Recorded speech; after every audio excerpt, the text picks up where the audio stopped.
Only 3 weeks away. It's important for the players to get a result and show good form and get themselves in the squad. Scotland are looking towards a World Cup, next season, and we start then. But Wembley this year has thrown up the underdogs, and Scotland are the underdogs today because of the run of sort of poor results that we've had. So maybe we can just turn the tables on and make it 41-all. You never know. Terry, thanks and Ian for the time being. We'll talk again at half-time. But for now, let's join our commentary team this afternoon. Ron Atkinson, the manager of West Bromwich Albion, and Brian Moore. Thank you, Elton. Well, the conditions are perfect here. There's a little bit of coolness in the air, which they'll all be pleased about. Scotland coming undefeated to this game, having played 8. They won their first 3 of the season. They've drawn their last 5. But of course, if they can get a victory here, that's always the choicest of the whole season for them.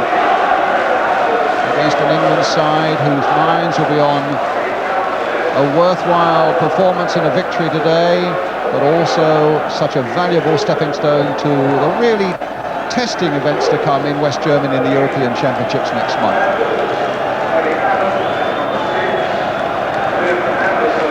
It's not a full house by any means here at Wembley, but the roar will go up in a second or so as the teams come out of that tunnel.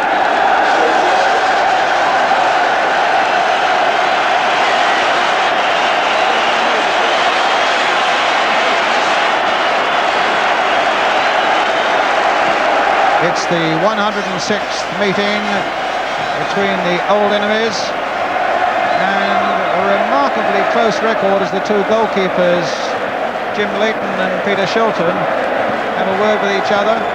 England have won 41 of those encounters, Scotland 40, and 24 have been drawn. Interesting to see the 2 goalkeepers there. You really couldn't get 2 more experienced players than they. Peter Shilton at 38, winning his 96th cap today, and Jim Leighton just to be signed as they wish each other good luck. That's nice to see.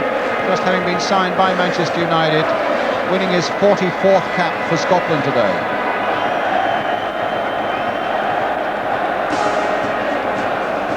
Our guest of honour today is Her Royal Highness the Duchess of Kent, and soon the teams will be presented to her.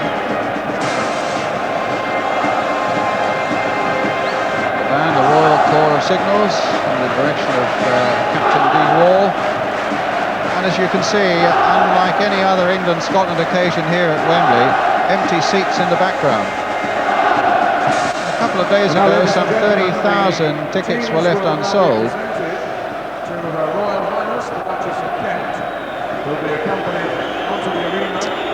Now, Her Royal Highness, and Scottish Football Association, flanked by dignitaries from both the English and Scottish football associations.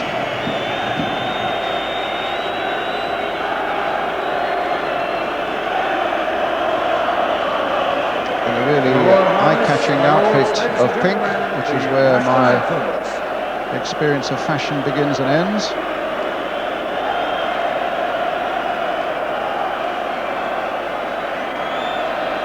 And the national anthem.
First to be presented to Her Royal Highness, the Scottish team, with Roy Aitken, their captain. A man of great experience, 38 caps. And he's really seen Scotland through not too bad a season, really. Jim Leighton there, the goalkeeper, 29 years old.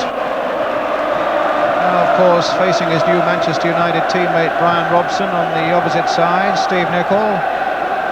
His second successive week here at Wembley. Her Royal Highness appeared to say something to him, and it may have been something like better luck this week, because it looked as though Stephen Nicol said, "I hope so." And McCoist is there. Fabulous record he's had this season, some 46 goals. And it's good to see him recover from an injury that he received against Colombia on Tuesday. Richard Gough, and a great centre-back, the moustache there, Willie Miller, and Alex McLeish, the two Aberdonians, Paul McStay. Pretty interesting to see that young man in midfield today. It's so much talent.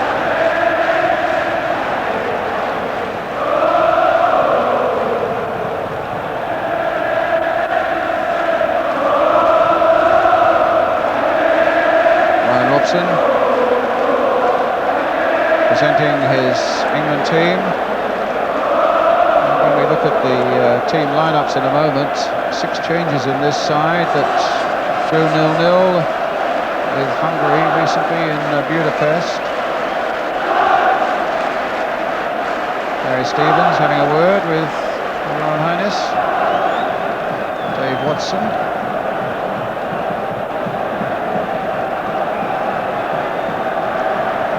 Barnes, everybody will be looking to today. It really was a disappointing performance by him in the Liverpool side against Wimbledon last week. Tony Adams is another one who needs to really turn on the style today. Trevor Steven next to him, who's had a really good season for England. Neil Webb of Nottingham Forest and Peter Beardsley.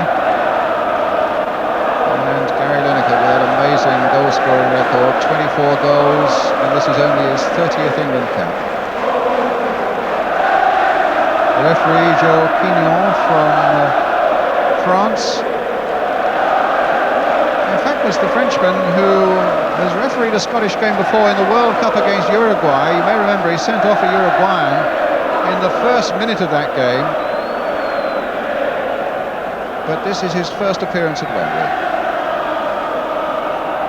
A very gracious royal guest of honour.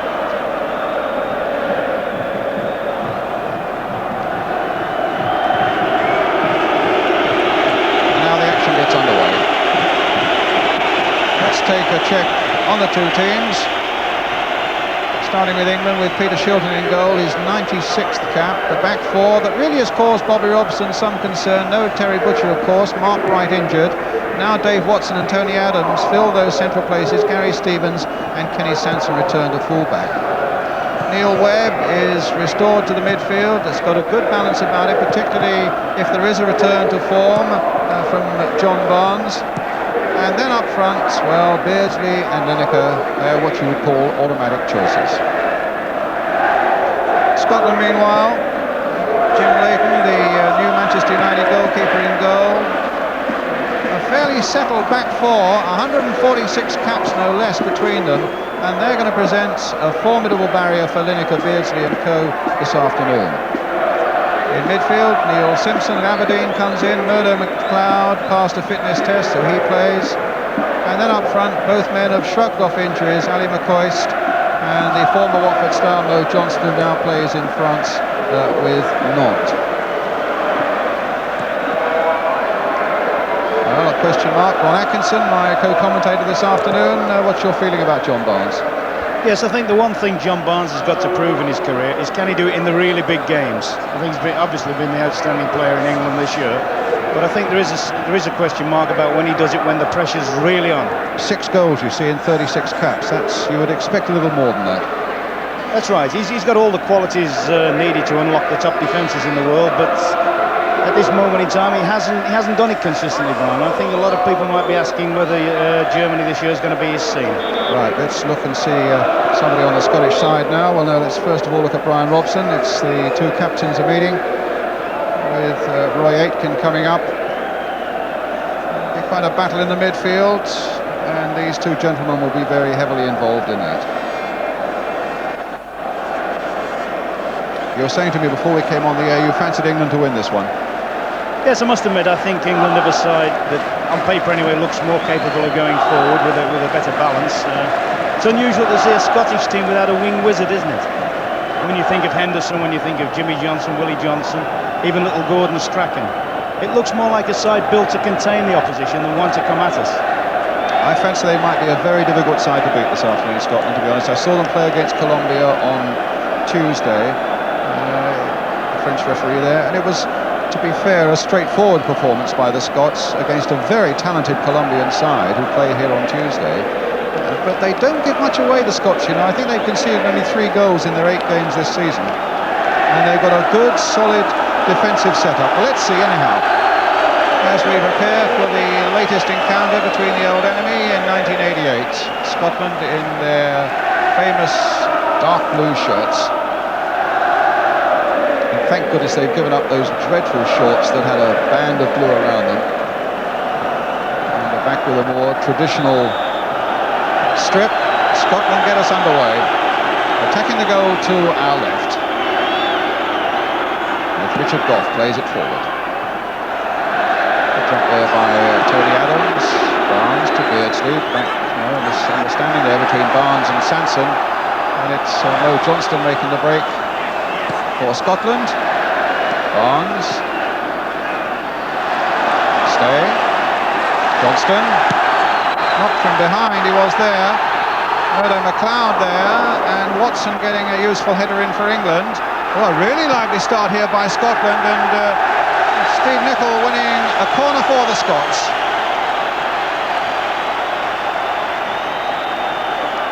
Nicol will take it. Probably Scotland's best player actually on Tuesday against Colombia. Murdo McLeod. And it needed a good header away that time. Richard Gough in there, and that's an easy one for Shilton. What a sprightly start there by Scotland. Well, they look as if they've come out with claymores and everything flying, don't they? I'm a bit surprised, actually. I thought they would try and contain England, but they've come out with all the old passion there. Sanson now for England. And England have a game against Colombia here on Tuesday night. They play in Switzerland next Saturday afternoon, and then it's on to the really testing games in the European Championship. In a group that's got Holland, Russia and the Republic of Ireland. Ron? I think we've talked about Barnes has something to prove in big matches, Brian. I also think the Scottish player of the year, Paul McStade, probably has. Gough, holding off Beardsley.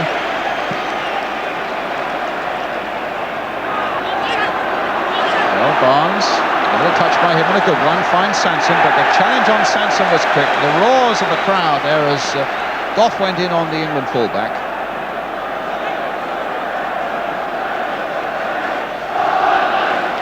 Barnes again. McLeod trying to get it forward to Johnston. Challenged fiercely from behind by Watson. The referee having none of that.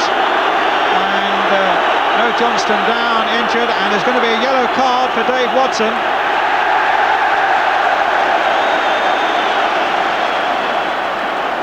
It did look a juddering challenge from behind, Ron. Yes, I mean, I think that's one of Watson's, well, you call it a strength, the fact that he doesn't let forwards turn on him, but that's something, let's be fair, if we're going to play top European sides in the next few months or so, central defenders are going to have to be particularly careful about that, because as we've just seen, a continental referee will penalise people far more than they do in this country. Well, we saw in the Winners' Cup final how they sent off a player with just one bad tackle early enough in the game. They're going to stand no nonsense, I'm quite sure about that in the European Championships. I think it should also be said as well that the boy is probably, he's got to convince Bobby Robson that he's going to be the England number 5, hasn't he? Look, here we go now. Played out there by Murdo McLeod. It comes up to Mo Johnston, and there's the challenge from behind.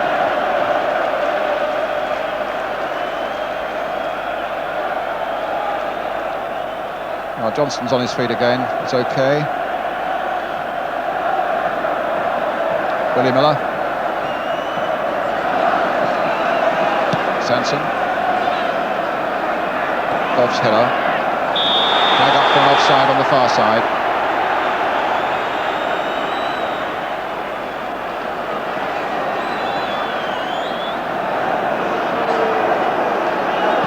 Gary Stevens. To Neil Webb. Nicol.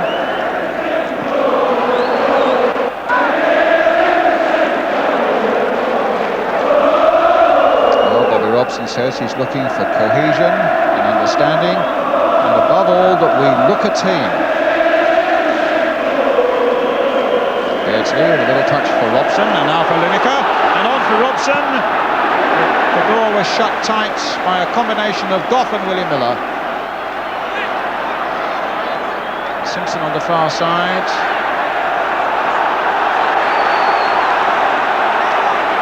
Advantage played there by the French referee. Tony Adams planting it forward. Off with a header back. McStay, all a little feverish at the moment out there. And Webb just hobbling away from the latest incident. Watson. Stevens. McLeish.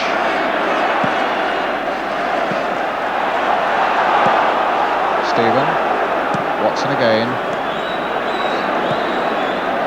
McStay. As soon as the ball reached him, then Robson was onto him, and McStay could do nothing controlled, and the ball was in touch for Gary Stevens' throw. Beardsley.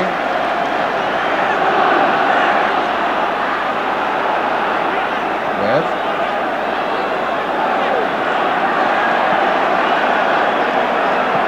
Stevens, the space now for Robson, lining up the shot, deflected.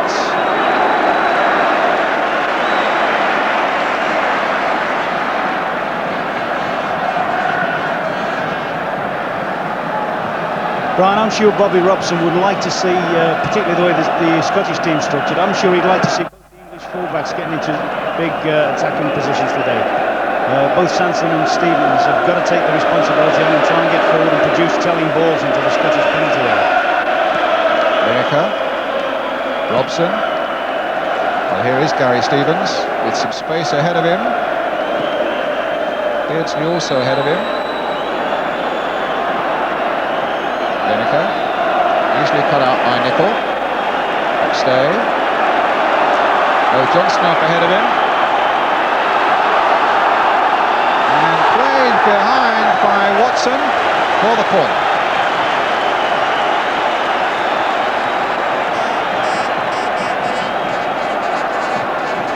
Certainly when the Scots come forward with pace and determination, at the moment they're ruffling the English defenders, particularly at the centre of this defence.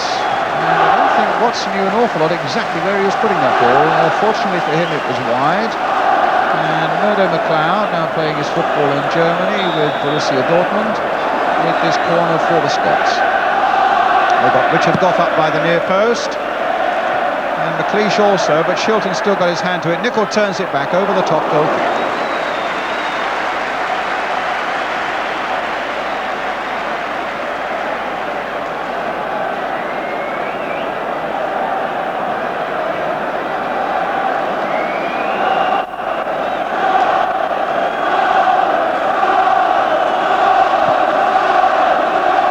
The 8th minute of the game, if you've just joined us. It's England 0, Scotland 0 here at Wembley.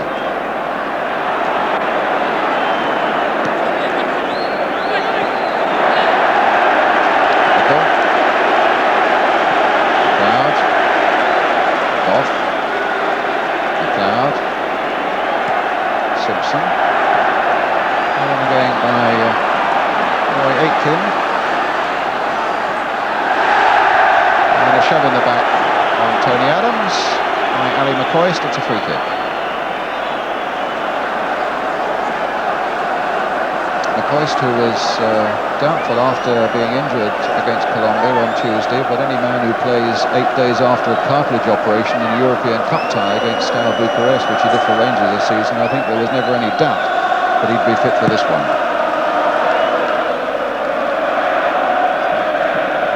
Beardsley. Stephen. Now Lineker on the chase. McLeish is back there for Scotland and nicely under control, knowing that Willie Miller would be available for the header, which he was. And here is Willie Miller. Watson gets it back. Terrific player. He's been 60 caps. He's only scored 1 goal, but he's had 15 seasons at the top with Aberdeen.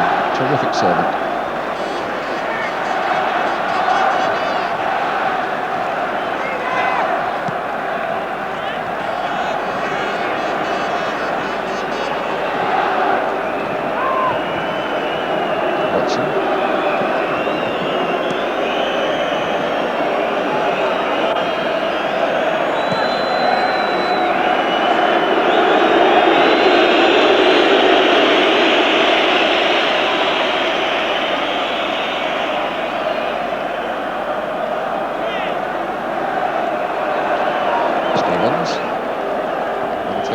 Stephen, Gary Stevens again, Nicol, Webb swiftly into the challenge, holding his right shin though now. England throw, Brian Robson with it, now Gary Stevens, one that Aiken thought about but found that he couldn't reach. Good play by Goff, tricking John Barnes, but Barnes was back at him. But Goff goes on. Good combination there. McStay, the flag was up in any case. Good advantage played by the referee. I like his style already. Barnes to Webb.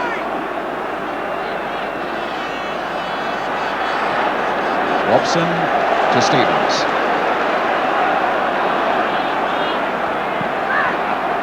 Stephen. By him to Lineker. Thanks to Gary Stevens again, well forward and trying to make something with it, but he finds Webb and now it's an England throw. Beardsley. Dummy. Beardsley gets it back from Barnes. Beardsley again! England ahead!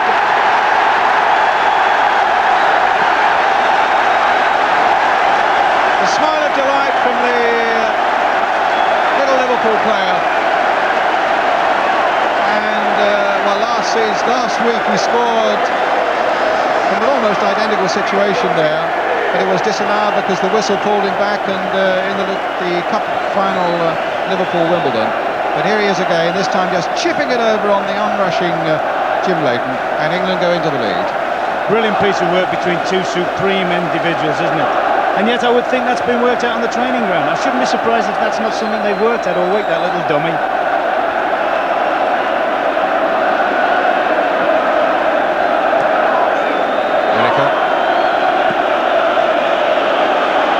Robson and play.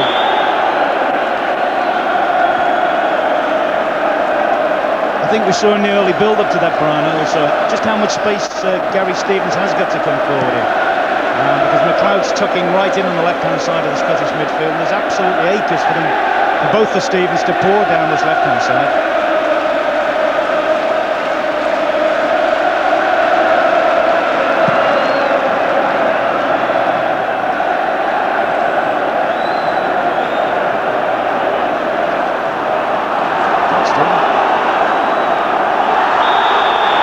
Free kick now.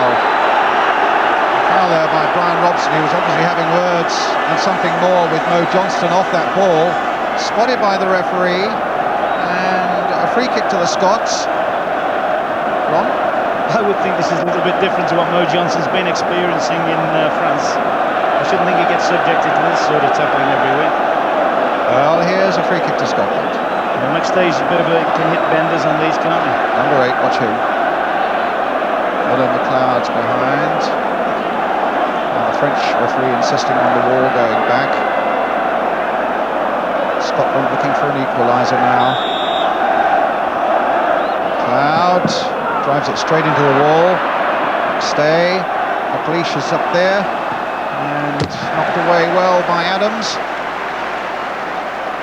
Probably consider themselves a little bit unlucky, Brian, to be one down at this moment in time, because they probably bossed the game. I would think so.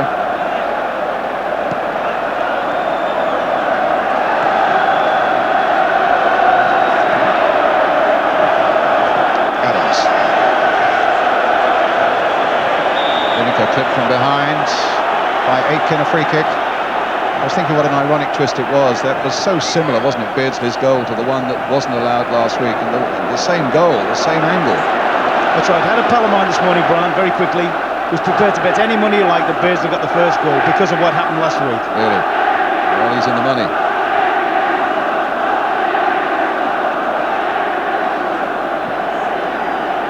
It's with Brian Robson, a lot of space for Kenny Sansom on the far side.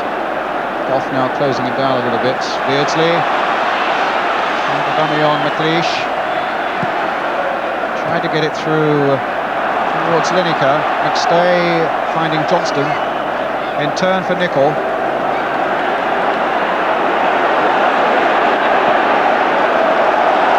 Now the Coist. Simpson on the side for the first time, putting a good cross in. And Adams getting it away.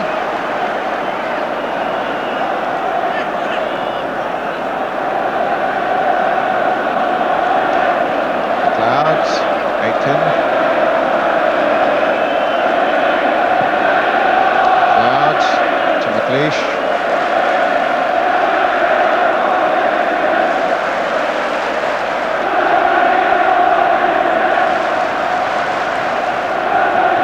McLeish again, Robson back. The header finds Barnes. His pass reaches Lineker.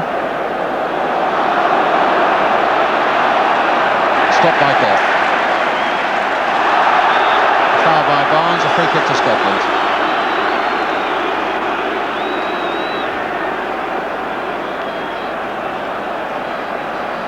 Scotland have won only 2 of the last 10 against England, here at Wembley in '81 and in Glasgow in '85 when Richard Gough scored the winner. And now this goal down, if you just joined us, which you go just past the quarter of an hour mark. England leading by 1-0, Peter Beardsley the score.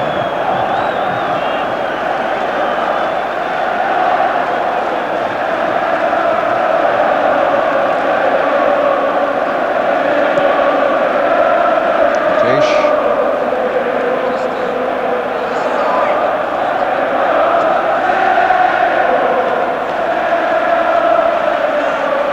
Goff.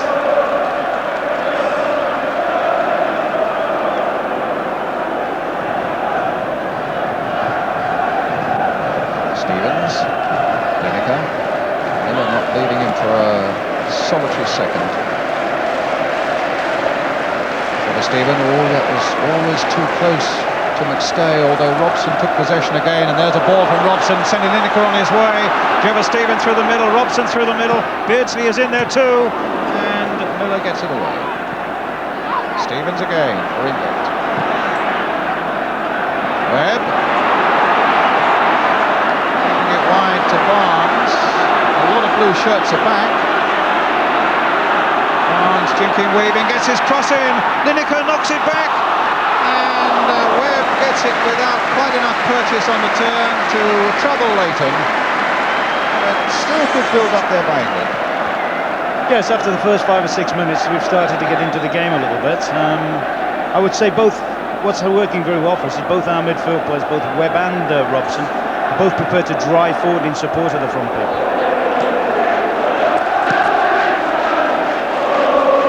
Murdo McLeod. McStay. Robson really hustling and winning and setting Beardsley free.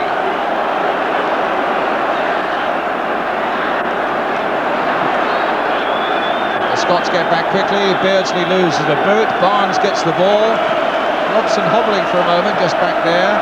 Stevens now to Stephen. Beardsley picks up his boots and the ball reaches Paul McStay. Oh, Johnston. McStay. It's a frenetic pace again still. But then that's usually the case when the old enemies meet. Robson. Lineker. Foul by Miller, a free kick for England.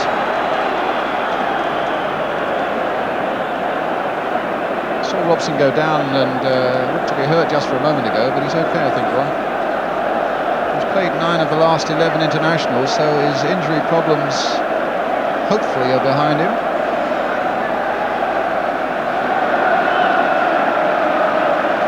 But I would fancy John Barnes to have a little look at this one, number 11.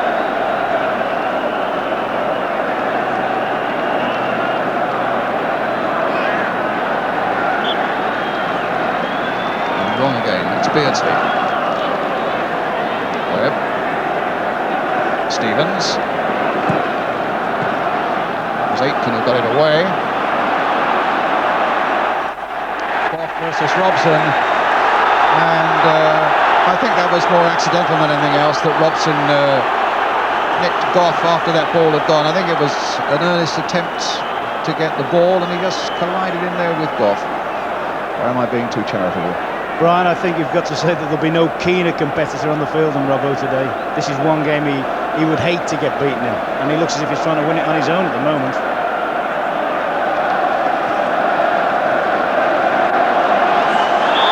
It's a foul. I'm equally sure that every time any England player goes into a really strong challenge, Bobby Robson in the stand must be wincing, because he can ill afford to lose anybody with the European Championship so close. I think that will also concern him about the number of free kicks our central defenders give away when they try to get at balls that aren't really theirs.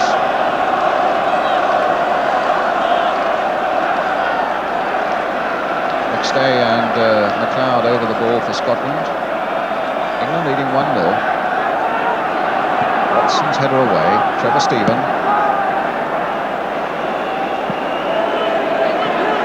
Stevie Nicol. 20 minutes gone. Roy Aitken. Harry McCoist. Nicol. Robson missed out on that one. Neil Simpson. To Goff, well forward. Scotland's ball.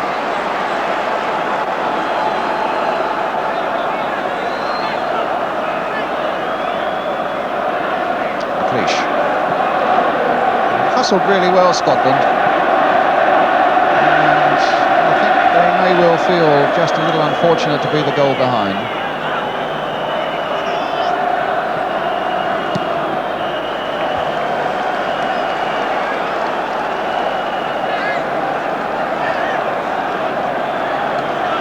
I bet you thought you'd never live to see the day when there'd be so many empty seats in a Wembley Stadium for an England-Scotland game, Ron. I must admit, Brian, when I came into the ground, I thought I'd come on the wrong day. And here's Richard Goff with the throw for Scotland. Kenny Sanson up. One of the reasons, of course, is that no sales of tickets were made on this day, so it wasn't possible to walk up and get a ticket and come in. Robson finding Lineker.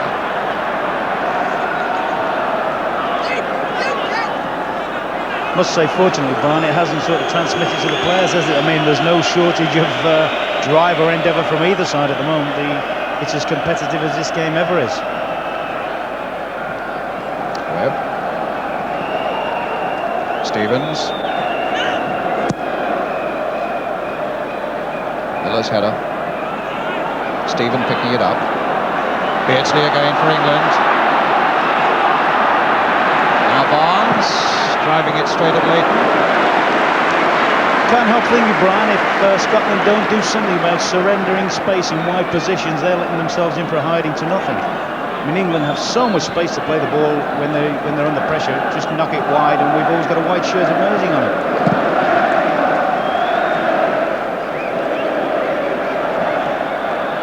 Sanson to Shilton. Case in point now, although it's very deep. Stevens to Watson.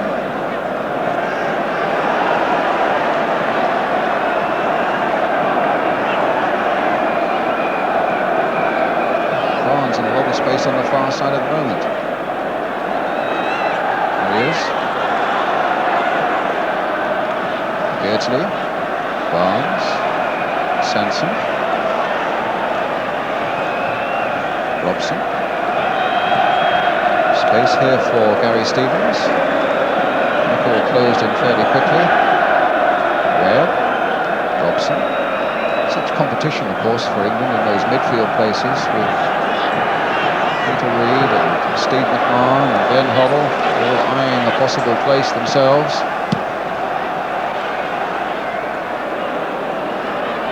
I would think, barring accidents though, Brian, I would think this is the side Bobby Robson's likely to start with, I should imagine now. I think he intimated yesterday at a press conference, without saying as much, that this probably is the one that plays against the Republic of Ireland, or pretty near to it, in that first game in Stuttgart next month. Good news, of course, that with Monaco having won the French Championship, both Glenn Hoddle and Mark Hateley are available for the game against Colombia here on Tuesday.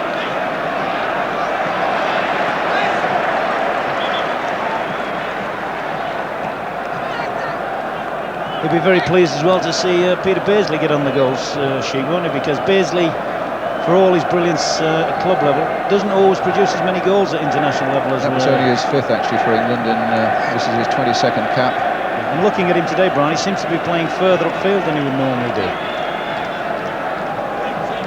Here he is, finding Gary Stevens.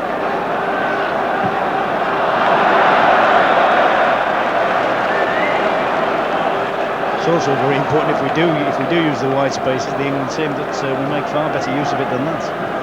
I mean, I think Stevens could have a field day today. I keep mentioning this. I think he could keep pouring down the left-hand side if he wants to take the ball by the arms. So Jim Leighton with the goal kick for Scotland. 25 minutes of the game gone here at Wembley. England leading by 1-0 to 0.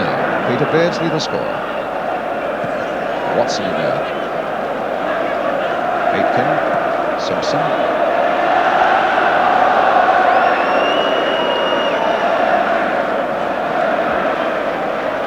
Stevens. Into Beardsley. Play for Trevor Steven. Nice out of play.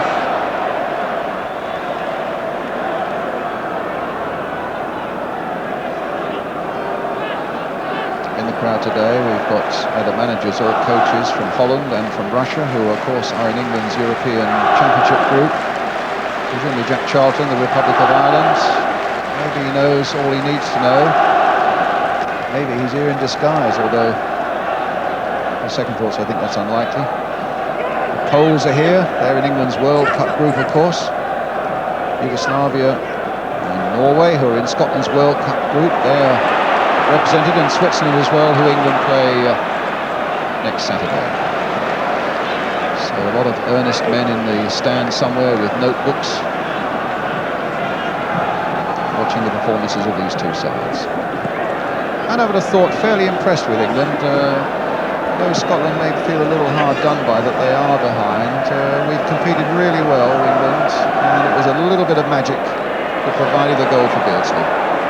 But the goal came at a great time for us because, as we said earlier, Scotland were probably the better side, but since then it's got rather comfortable for England.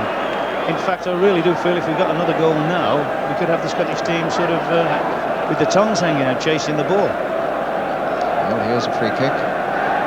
It's Dave Watson, who's been booked for a challenge on Mo Johnston.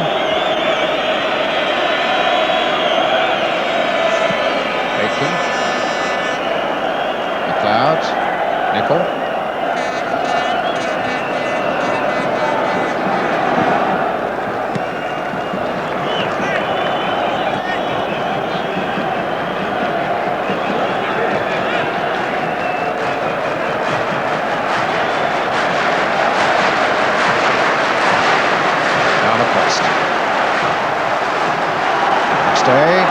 Driven from a long way out, hit with great power, it's going well wide.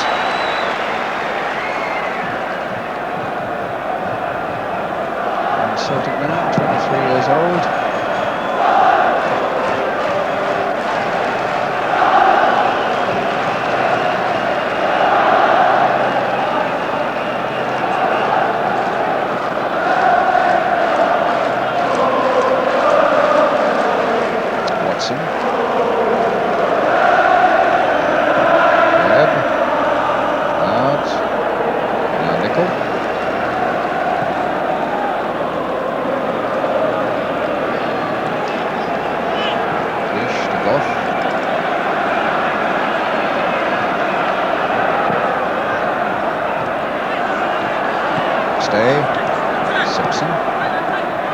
Day again. And Steve Nicol.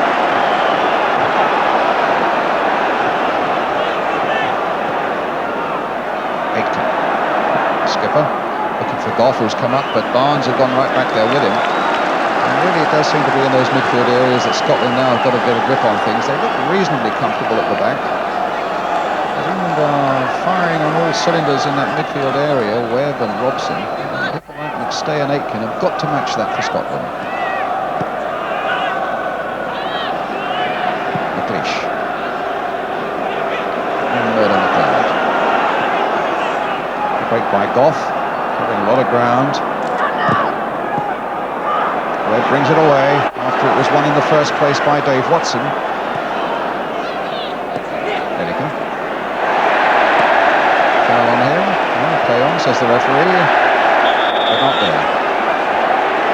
Well, Scotland have also got another problem, Brian, in as much as every time they make any sort of progress up the left-hand side, they haven't got a natural left footer in the team. I mean, Nicol, McLeod and people like that have to turn back and play the ball into central areas. And that gives the England team time to sort of regroup and get back behind the ball and take up good covering positions. What you say is true, but now what we have to look at is a worry here. As Lineker is injured after that challenge. And Steve Nicol.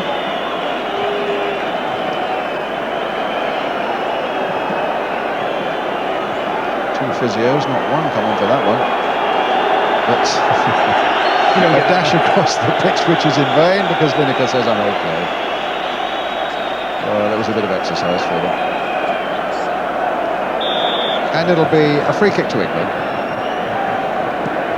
Leading by that goal after 10 minutes from Peter Beardsley. And finding John Barnes.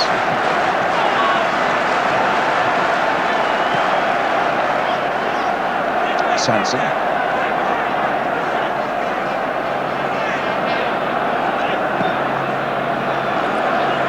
Oh, total lack of understanding there between Stephen and Sanson. You know, that's something I'd like to see Sanson do far more often, make that break behind. When he first started, when he first got in the England side, that used to be his forte, didn't it, bombing down the left-hand side? I think of late, Brian, I think he's changed that a lot. Beardsley. Well, the incentive certainly should be there today. Good challenge by Simpson on Barnes, and England's throw. Sanson, who hurls quite a good long throw, and Tony Adams, his Arsenal teammate, has said, well, hold on, let me get up there. It is a good long throw, and it's aimed to Tony Adams, but McLeish should read it well for Scotland.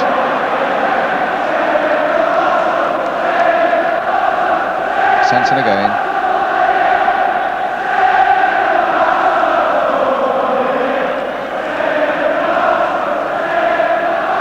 Beardsley. Sanson. Webb.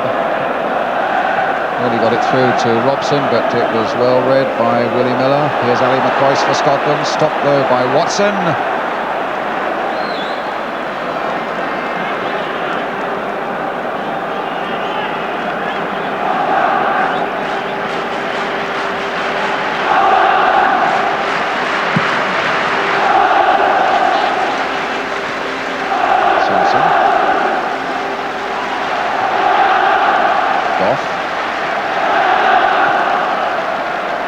Finding Nicol.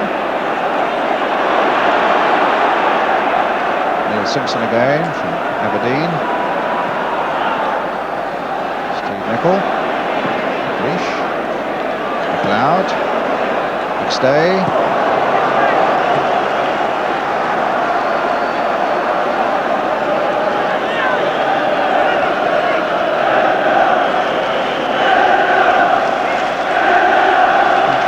Draw at Hampden last season. 9 of the Scottish side, in fact, played in that game.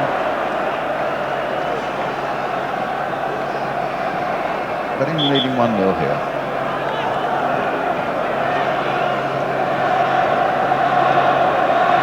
Gary Stevens. Up goes Nicol. Up goes Webb. spectacular game. Scottish fans doing their best to rouse their team in the dark blue shirts. I think a little mention should be made of Neil Webb at the moment, Brian. There's been a lot of talk about his out of form. He's the player likely to give way for McMahon or Peter Reid, but certainly he's come here and looked as if he's right at his peak. Leash. Yes, Bobby Robson left him out for the game against Hungary. He thought he looked a little stale, but he said he was saying yesterday he seems to have captured it all again now. Indeed, Barnes has as well. Lineker in for Webb. And talking about Neil Webb again for a moment, he said he was really hurt when I left him out of the game against Hungary, and he said in a way that's really what I want to see. He's desperate to play for England. 6 caps, 1 goal. Very good run indeed by John Barnes. How would you rate his performance with 35 minutes gone, Ron? He's done everything right. He's laid in one very good situation. He's been involved in the goal. He's been nice and tidy.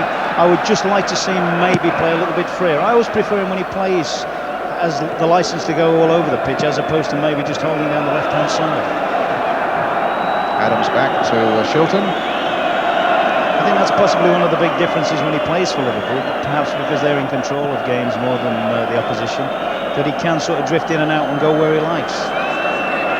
When he's like that, Brian, he's a very, very difficult player to manage.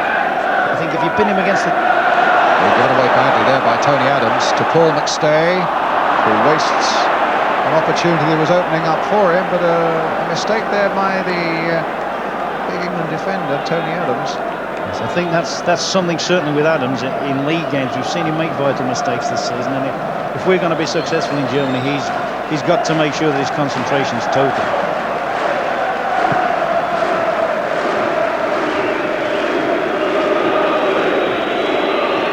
Watson battling in there.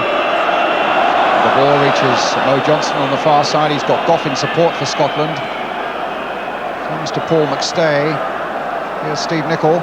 Beardsley back at him. Stay again.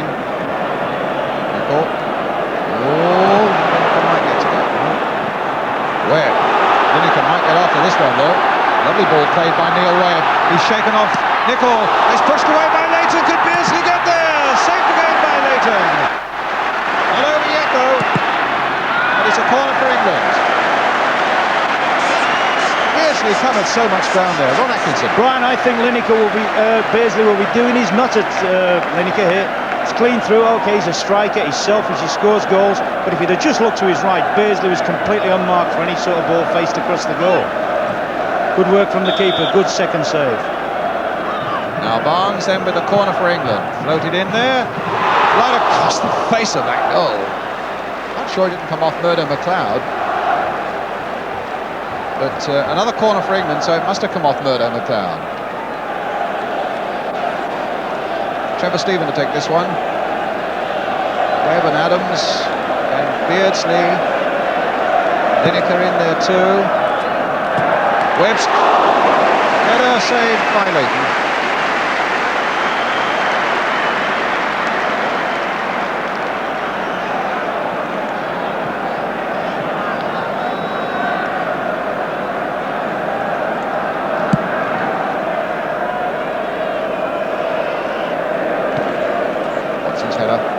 Richard Goff.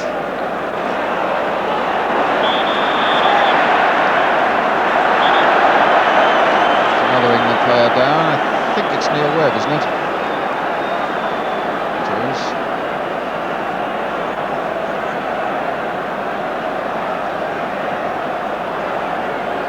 Not one physio, but 2 waiting to come on again.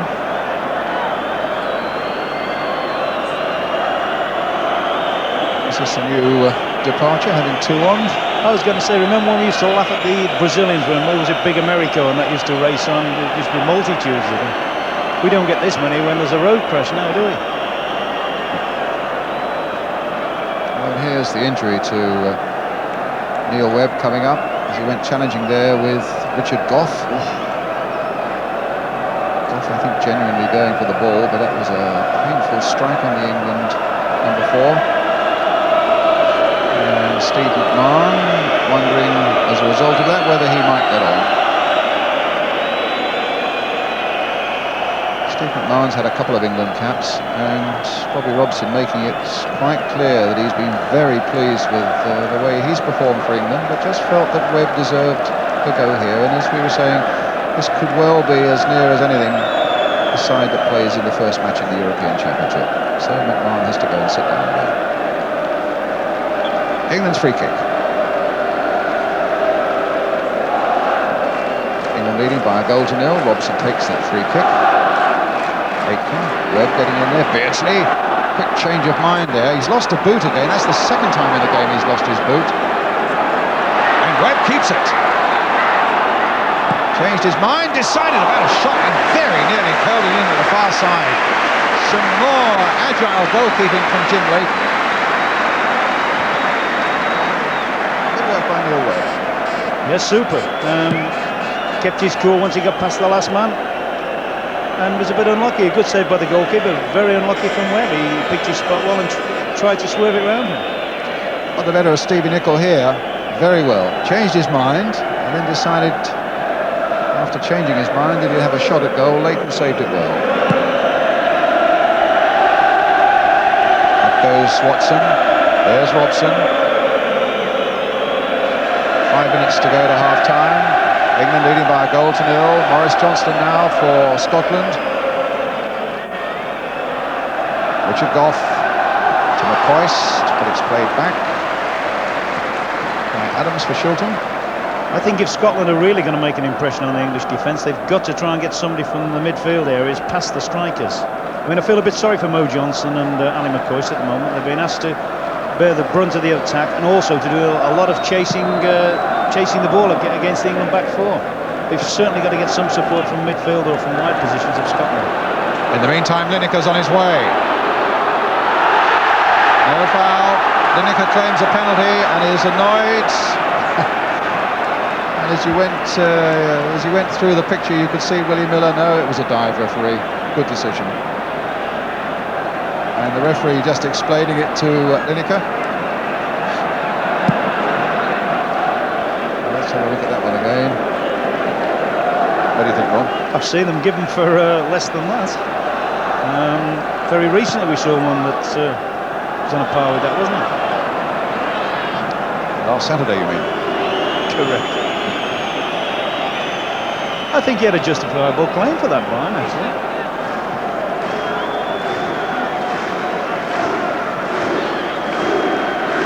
It remains at 1-0. And here's John Barnes for England. Stephen. Can he tease a mistake out of Nicol? Finds Beardsley, gets it back to Trevor Stephen, crossed in by him! And Lineker diving for it. Webb advancing on the far side. Neither could get the touch. Here's Barnes. The cross comes in. Steve Nicol first to react for Scotland. Just under 3 minutes of the first half left. Here's Beardsley for England. Played in once again to Lineker. And again the dummy that... The solid dummy that led to the first goal almost led to Webb crashing in and getting the second.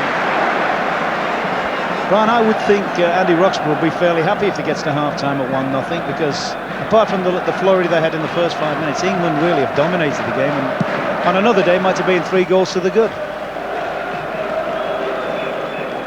McCoist.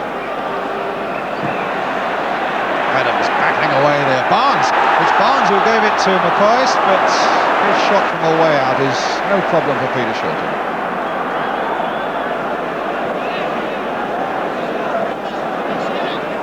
Robson.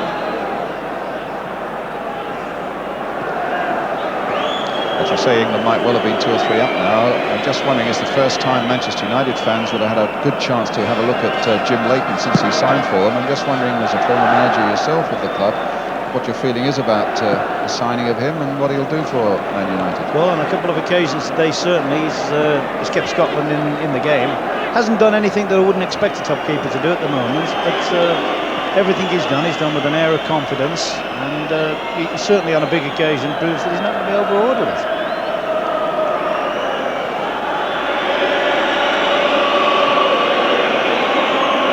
Johnson now for England. As we reach the last minute of the first half. McLeish versus Beardsley. Stephen takes it on. Hustled unfairly by Steve Nicol, conceding the free kick. This could be interesting. They'll certainly plant both Adams and Watson forward for this. I think one of the biggest differences in the first half, Brian, has been as well, we seem to have more pace both in the midfield and in the forward areas. We always seem to be, that was a first-class example there, to be quicker to the ball than the Scottish side. So the big man up from the back.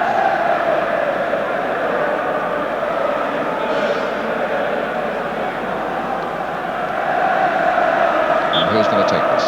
It's going to be John Barnes. Floated by him to the far side. Leighton gathers comfortably. And finds Neil Simpson.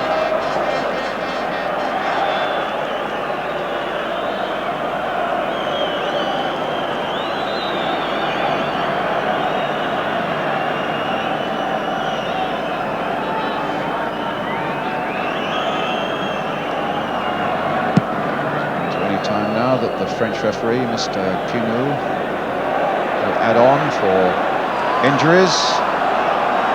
At the end of this first half, Johnston being forced away towards that touchline by Kenny Sanson, supported by Neil Webb. The throw to Scotland. Neil Simpson with it. Neil Johnston, who played, of course, here for Watford in the '84 Cup final against Everton, with John Barnes. Miller, a little chip forward. Murdo McLeod looking to get it back in. Furious half clearance by Trevor Stephen, crossed in once more. Gough is up there. Johnston is in there too. Simpson trying to get in, and what's the referee given? A corner.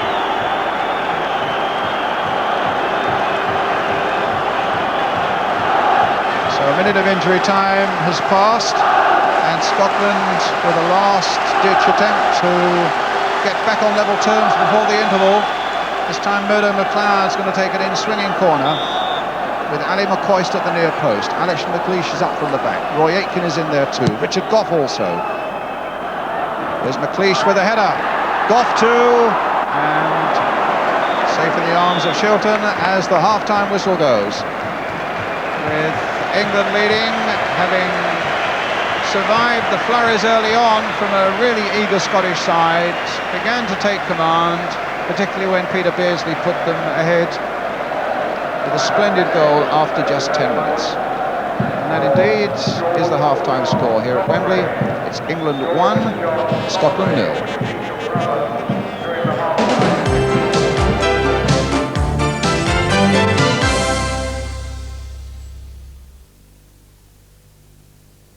Are you ready to get closer? Getting ready to let Blue 2 blade shave you closer. Let's step into the blue to let Blue 2. Come on, it'll be good. No, it won't. It will. It won't. It will. She'll be there. Who? Joyce Oliphant. Joyce Oliphant? She won't be there. She will. She's probably forgotten all about it by now. She won't. I know she won't. Look. She won't be there. Look, I'm not going, okay? You can drive. What? Your Cavalier SRI? Yeah. Okay, let's go. Yeah. The Cavalier SRI from Vauxhall. Once driven, forever smitten.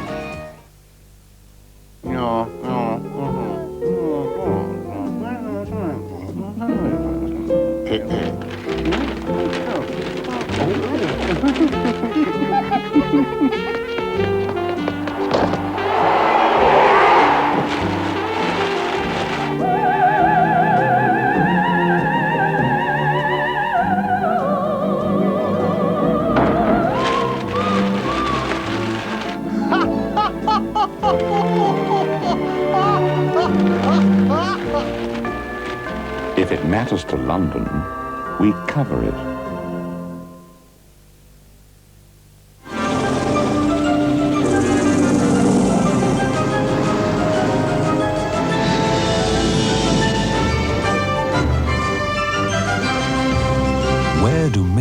jets, helicopters, planes, trains and lorries go when they need top quality fuels. The same place you do. BP.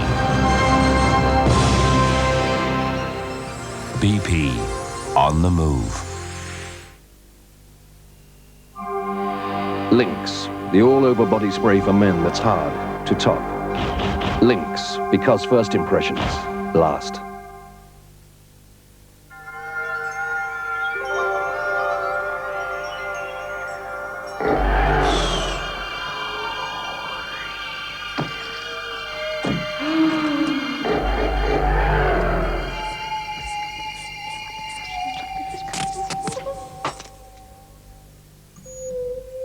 If an engine could choose its own oil, it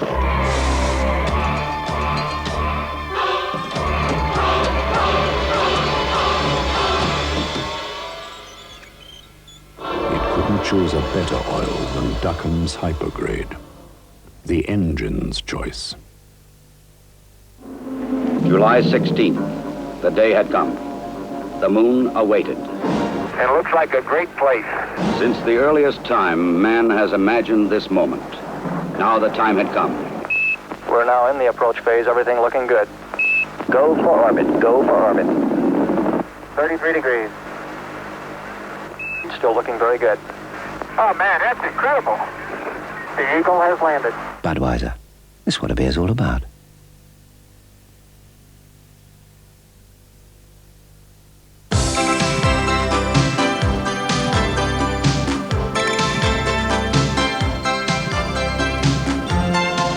Welcome back. England 1, Scotland 0. That's the score at the halfway point. A really fearsome start to the match as well, which continued for most of the first half. Now, we singled out Dave Watson. What an important game it is before the match, Terry. And after 2 minutes, he collected a booking. I wonder, from a defender's point of view, what you made of that? Well, I thought it was a good tackle. The ball gets played back here after a certain lunge by Brian Robson. The ball gets played out by Mona McLeod, straight up to Maurice Johnson, who tries to collect the ball. And there's the contact. And I think Maurice Johnson made a bit of a meal of that, and unfairly, I think he was cautioned. The Scots showed all the whole Rob Roy spirit. You believe anything, go on. I was going to say, the Scots showed all the old Rob Roy spirit to start with, Ian. Did you think they were unfortunate to lose the goal at the point they did? I thought we had a good first 2 minutes. No, Scotland really have had an early 10 minutes, and then the goal. Since the goal, and then that little flurry at the end there, a minute from half-time, Scotland's not been in the game at all, and England, thoroughly deserved to be one up. It was a nice little Liverpool combination, which didn't come off last week. You'll be delighted to see it come off today, no? Well, I mean, it was truly a skillful goal, and Peter Beardsley here. England have done this quite a lot in the game. A lovely little dummy set up by Barnes, and here's the skill here of Beardsley. Could have squared it, waits for the goalkeeper, and then just dinked it over him. It was a sweet goal. You were out of your seat, Terry. Delighted to see that, and the style of it as well. Not so much as Ian was saying. Great, stylish goal, wasn't it? Yes, I mean, sometimes Pete Beardsley looks as though he's not really interested, and the ball gets played up to him. But he's very, very quick-witted and very sharp, mentally as well as physically. And the ball was laid in. A great touch by John Barnes and a great finish. Very cool finish. I mean, that's what makes Peter Beardsley a great top-class player. What about the John Barnes contribution here? We talked about him before the game as well. Is he doing enough? Sporadic, I think. He's in and out again. He's not quite, been with us the whole of the game. But when he does get the ball, and you will see him, a beautiful skill, Barnes. Richard Goff's had a good game against him, mind you, having said that. But this is the kind of thing that we want to see from Barnes. Get the ball and go at people. And look at that lovely little ball to the back post. Knocked back. And there's another little half chance here for England. Neil Webb getting in and out. Neil Webb's got in a few things throughout that first half, and as the half wore on, he was more and more influential in England attack. Now, England had one excellent opportunity to increase their lead, Terry. That's when Gary Lineker broke down the left, and it produced a great double save by Jim Leighton, Manchester United's new goalkeeper. You obviously know him well. Yes, here he goes. He shoots well with his left foot, and a great save by Jim Leighton. He gets up quickly, and Peter Beardsley's now ready to pounce. And he gets across his goal really quickly and smothers it well. A great save, and Jim Leighton's really played well today, as he has in quite a few games for Scotland recently. He's played very well. That's the reason we've gone 8 games undefeated up until this one at the moment, because Leighton has been fantastic. He really is a top-class goalkeeper, and I don't know why people don't know enough about him in England. I think they'll be surprised when he gets to United. They will do start soon the anyway. season. They will do soon. That's right. He's a super goalkeeper. Marvellous keeper, yes. Right, halfway point. It's England 1, Scotland 0. England in command. The second half follows the break.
Frederick Fox and Charlie Hawk don't always agree. Those braces. But they do love Kentucky Fried Chicken. It's because of the special herbs and spices coating. No, it's the freshly prepared chicken. Oh, extra special coat. Well, what's a little difference of opinion between friends? Kentucky Fried Chicken. The secret's in the taste. Just a minute here, Freddie.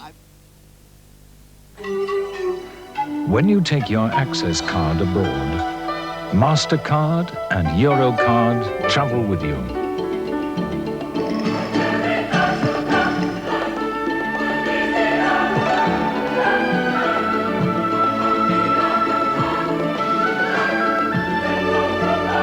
Together, this means that no other card is accepted in more places in the world than Access. 3 major credit cards in one. Around the globe, your Access card puts you in control.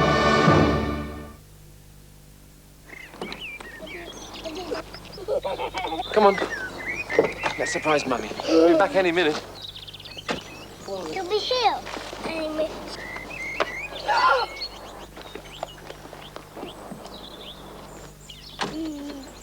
Oliver! My spare keys are in the office. Oliver, listen to me. Now pull this little knob up here. Oliver! And don't touch anything. Vodafone inquiries. My Vodafone number's locked in my car, and so's my 3-year-old son. Don't worry, Mr. Nichols. I'll phone the car. You get back outside as quickly as you can. Hello? Hello. What's your name? Oliver. And how old are you, Oliver? 3. Now, you see the button on the door beside you? Yeah? You lift that up. Bye-bye. More people choose the Racal Vodafone network because we've invested in people, as well as technology. Everywhere I go, I see you. I feel I'm at home. And every different road I travel, I'm never alone. Such a gentle way about you, all around the world. Wouldn't go away without you, my Singapore girl.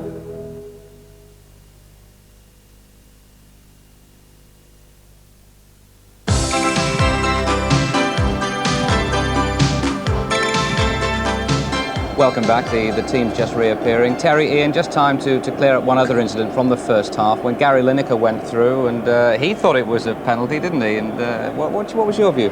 Well, yeah, first, you know, you always think when you see a thing without slow motion, it always looks better because of the fact that you're seeing it full pace and it all just happens in a blur. But looking at it here, I would think he got fouled there. I would definitely think definitely fouled. I think he was fouled, but it was like my penalty was 2 years ago against Nicholas, John Nicholas. I think it was borderline on the edge of the area. Yours was blatant. I saw that earlier on. Thanks very much. Penalty. Thank you very much. 6 inches outside the box, Terry. I'll hit you later on, don't worry about that. I tell you, I hope Scotland shake the team up a little bit at half-time. I think Andy Roxburgh's got to do something because we get no width at all. I mean, the lads that he's got playing Simpson and McLeod are doing a good job. I mean, it's a containing job in midfield. We've got to get players that can go forward and give the lads up front a wee bit of support. Now, he's got Kevin Gallagher on the bench, and I think he should play him. You know about this boy, don't you? Yes, he's very quick. He's been a thorn on our side, and he's been very quick. He's very tenacious. He gets in the box, scores a lot of goals. I think the Scottish team have been playing quite well up to the box, up to the last third of the pitch, but they seem to lack the penetration. I think Gallagher could give them that. He could be the man. I just hope that Andy Roxburgh does that.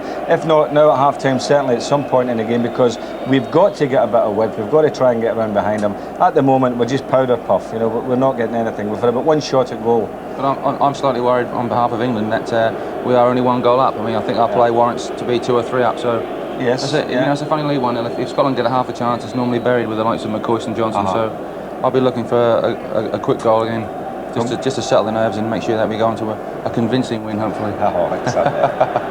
Thanks, Ian. Thanks, Terry. Let's rejoin Brian Moore. Thanks a lot, Elton. The teams, as you can see, back on the field. England leading by 1-0. Having a quick cast around, it looks as though no substitutes have been made for the start of the second half. 2 allowed, of course, from 5 nominated players before the game.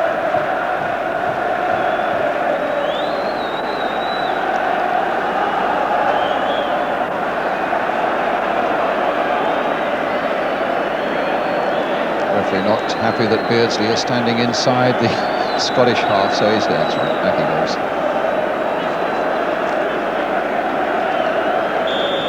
And away we go. England then now attacking the goal to our left, leading by 1-0. Robson to Lineker. McLeish getting in there.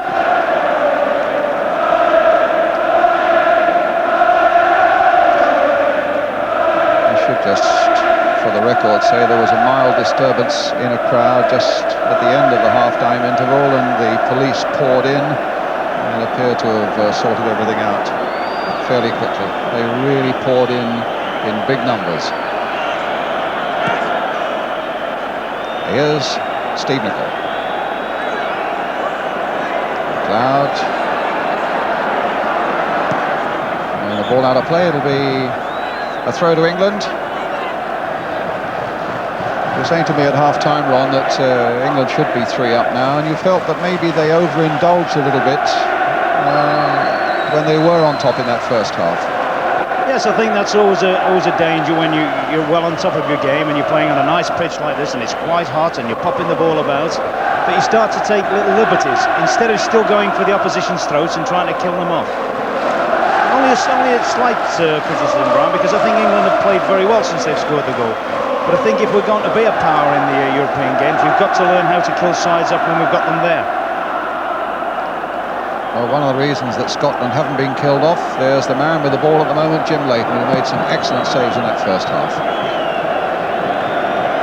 Barnes. Goff. McLeish gets it back once again to Leighton.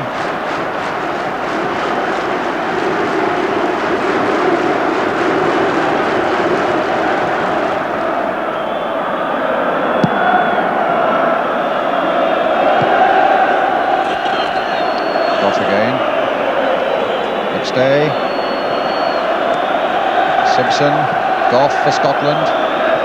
Diving header from Tony Adams.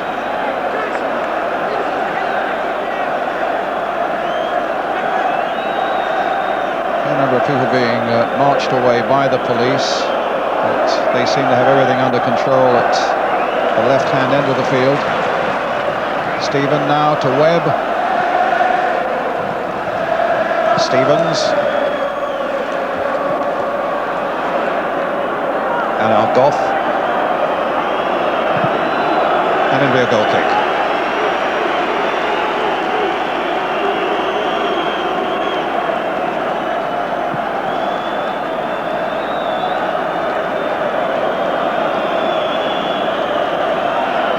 Talking about Scotland being undefeated this season, England for their part have lost only once, and that was back in September in Düsseldorf against West Germany. Played 6-1, 2 drawn, 3 lost 1.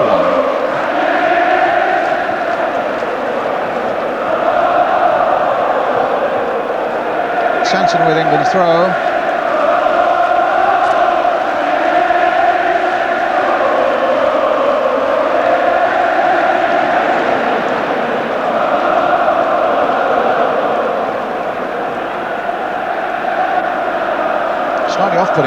because all the noise is related to what's going on with the police activity at one end of the ground, and nothing to do with what's going on the pitch, whether that's affecting the players as well. In the meantime, Watson charging in on McCoist. Scotland get a throw.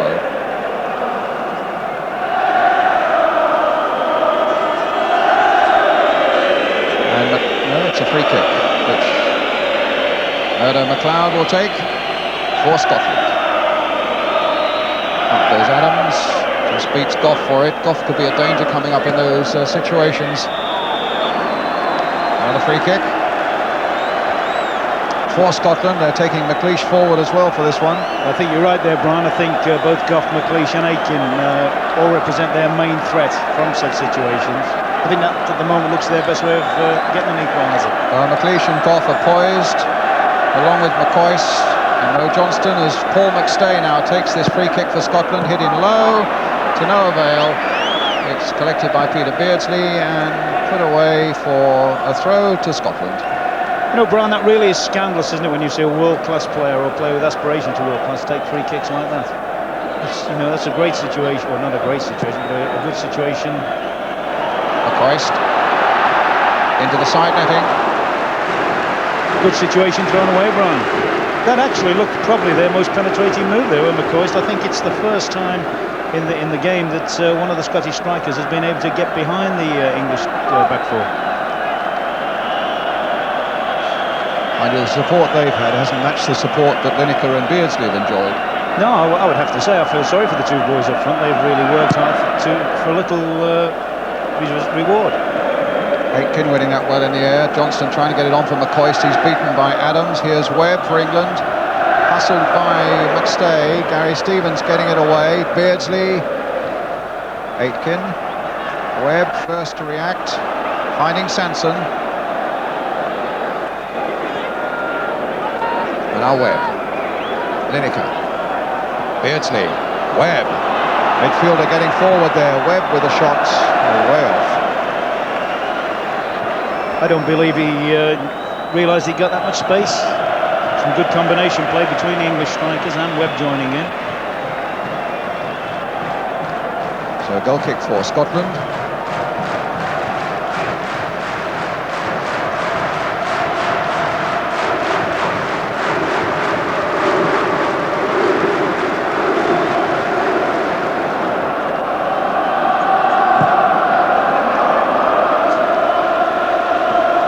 Shot by Watson.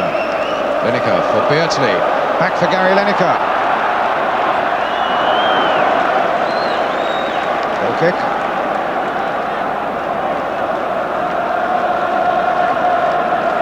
Well, they've surely got to make one of these, Brian. They're just cutting the heart of the Scottish defence to pieces, are Lineker and Beardsley at the moment.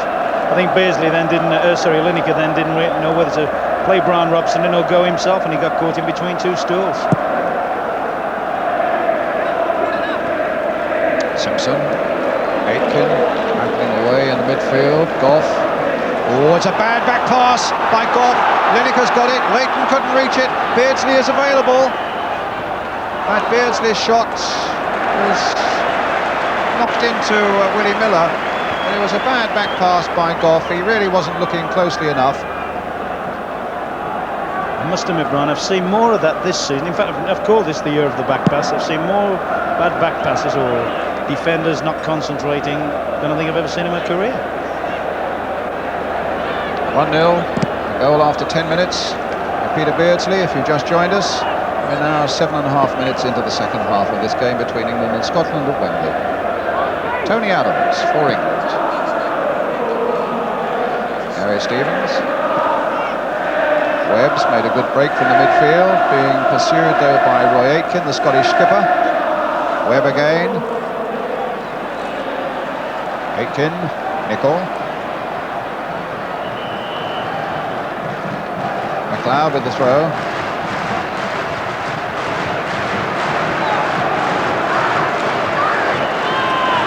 Watson. England's throw. World Cup qualifier being played in Belfast. Good news for Northern Ireland, 3-0 up against Malta.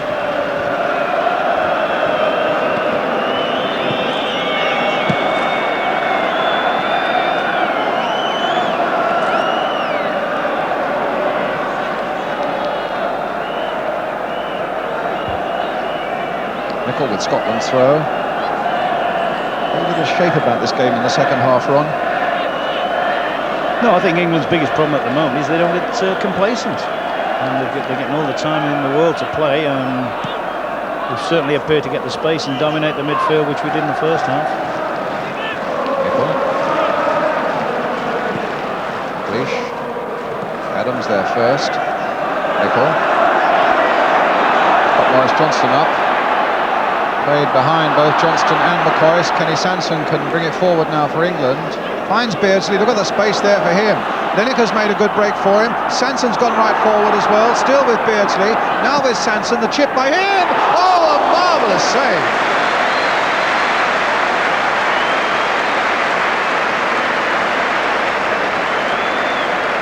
Some good keeping there, Brian, but full marks to Kenny Sansom. He's seen that so early, and that's out and out class.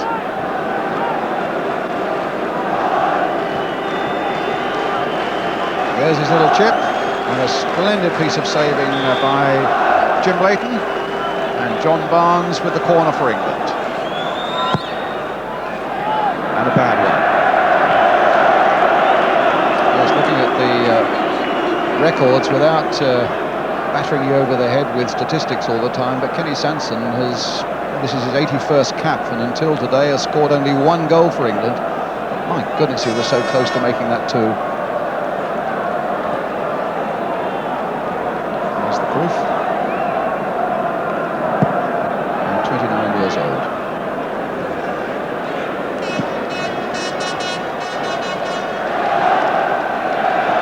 Such a delightful little chip as well, wasn't it? I mean, he'd done a lot of running, and there was such good quality thinking at the end of it. Oh, brilliant! That would have been one of the great goals in the composition between these two teams. Can't help thinking whether Scotland might be better off maybe taking a bit of a gamble and bringing somebody on like Malpass at fullback and pushing Nicol into midfield, where he's got some great energy, and that's where Scotland look to be lacking at the moment. A little bit of zip, a little bit of energy in the middle of the field. Webb there first, certainly not lacking in energy. Robson playing a ball for Stephen, and look at Gary Stevens there making that break through the middle. You just caught a fraction of a glimpse of him. Cloud versus Stephen, and a free kick to England.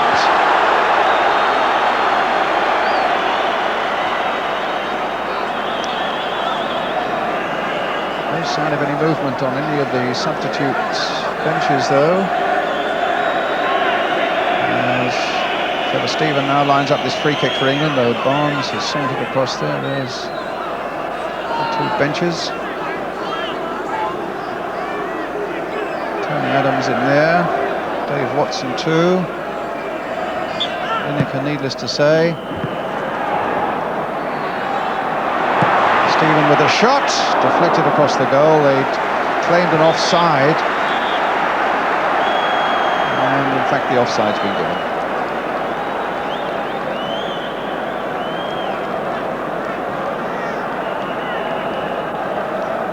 44 caps and conceded only 32 goals, Jim Leighton, and an ever-present this season in the Scottish national side. His first appearance for Scotland back in 1982, so no lack of experience there. And he's had an outstanding game today. Sansom, oh, lovely skill. Beardsley. Barnes get to that? No, it's Neil Simpson there first. McStay comes back to McStay again, and now Aitken got the better of Webb as he finds McStay. A good break here by Scotland, stopped by Adams. Simpson keeping it going as he finds Johnston. A deep cross by him towards McLeod on the far side, and Shilton there to gather for England.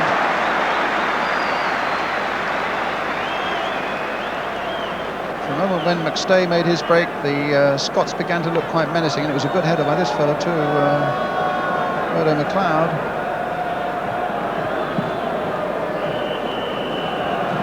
Robson finding Lineker with a splendid ball. Stephen. Goal kick. I think that's one of the big plus points from England's point of view that you've just mentioned there, Brian. the quality of the service into our front players has been fabulous. I think the Scottish have allowed them the space, but it's all credit to the English creative players. They've hit some great balls forward.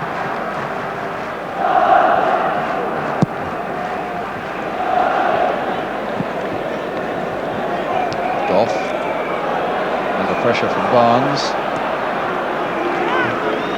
I think if Leighton has got a bad point by the look of it, Brian, it's his kicking. He's actually, every time he's had a dead ball situation, he's really put his own defence, his own back four in trouble. He hasn't been able to clear it into areas where at least they could get turned around. And very often Richard Goff, where the ball's landing most of the while, is finding himself having to play long back passes. Offside against Lineker. Similar to the one that nearly gave Lineker his chance. I think that's always a disadvantage, that when your goalkeeper can't get good distances with his kicks. Coming towards the quarter-of-an-hour mark in this second half. England 1, Scotland 0. Peter Beardsley after 10 minutes of the first half. Up goes Watson, wins it in the air, helped on by Robson. McStay. Aitken lines up a shot, straight at Chilton.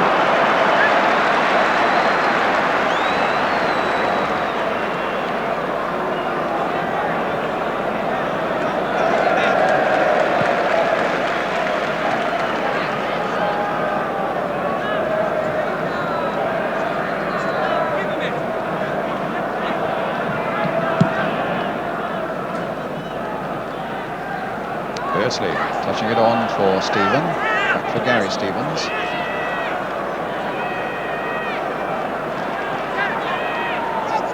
Brian Robson.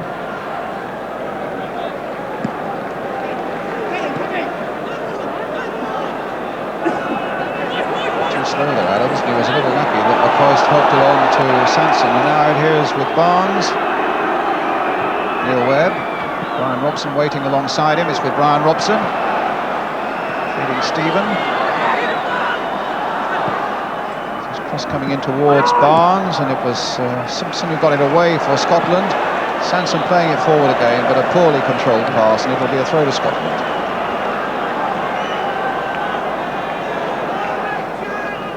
So far, is this what Bobby Robson was looking for today, do you think, Ron Atkinson? I was thinking these sort of games, the England-Scotland match, the main thing is to win it. That's the first thing. Now, obviously, he'll be quite pleased if the score should stay like this or improve with the balance of the side. I think they'll have got confidence from it. I think it's a lot different to playing against the Hollands of the world, who play an entirely different game. But certainly, team patterns being good, the commitment and attitudes being good, and if we win it, it won't do the confidence any harm. And there's just under half an hour to go still as Steve Nicol takes this throw for Scotland.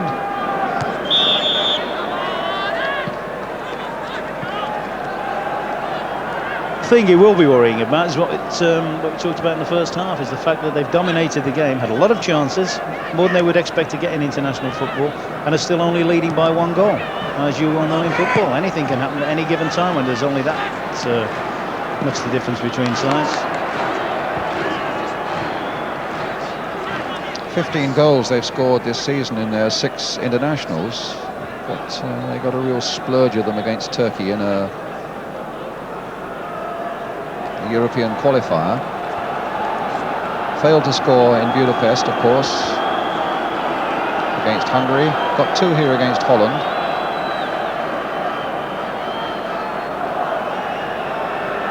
Nicol. Good jump there. And Goff again showing what a dangerous character he can be in that England penalty area. And will Robson save that from going out? He will. He's got support from Sanson along the touchline. Barnes shouting for the ball inside, and Barnes gets it. He's got Beardsley alongside him. But Sanson has really got the feel for it this afternoon. Carried on with his run, but failed to get it as McStay plays it wide. Up goes Watson for England. Nicol now coming in for Scotland. McCoist. Got the better of Webb. England claiming the ball had gone out, but the linesman kept the flag down. It's with Steve Nicol for Scotland. And Sanson who got the header. Webb who then releases Trevor Stephen.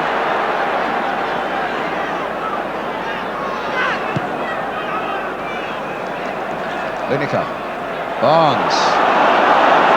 A little roar from the crowd there as they saw the ball at Barnes' feet with a little bit of space as well, and he's made good use of it by finding Beardsley. A little dummy by him, and the chip goes across the 6-yard area. It's another goal kick to Scotland.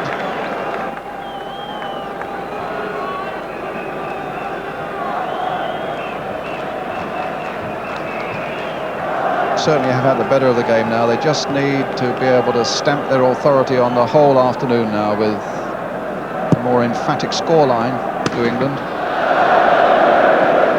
In the meantime, Scotland looking themselves for an equaliser. Maurice Johnston. It's a good long cross by him, but Watson's there for England. Beardsley getting support from Webb. Some strong running there. And a lovely ball by Beardsley now for Lineker, and a bit of space for him to consider one or two alternatives. Well, he's going to try and take McLeish. He gets a goal kick, not a corner. You know, we were talking about before the game, Brian, about the John Barnes situation, about how a player with so much talent who's done everything this season, but yet hasn't stamped himself on the big games. I think this is an ideal opportunity now. He's got plenty of space, and yet he seems quite content with just to play a role, instead of now taking the game by the scruff of the neck and really turning the Scottish side inside out. And I'd like to see him just drive at the game a little bit more now.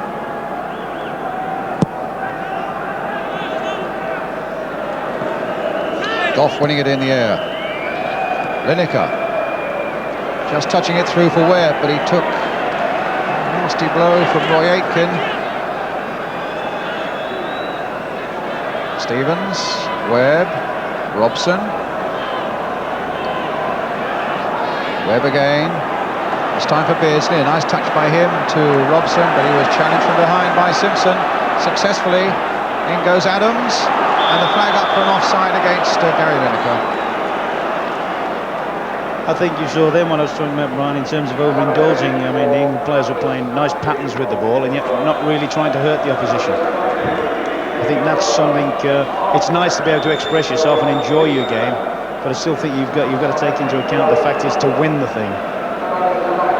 Neil Simpson, the injured Scottish player. Aberdeen. The crowd here at Wembley, the official figures now being given, it's 70,408. Must have been coming to Wembley a few years. It looks considerably less than that to me, Ron. Yes, it makes you think if the 70,000 in today, we must get about 150,000 in for cup finals and things like that, mustn't we? I think they might be thinking about making a substitution in Scotland. Looks like they're going to bring on Tommy Burns.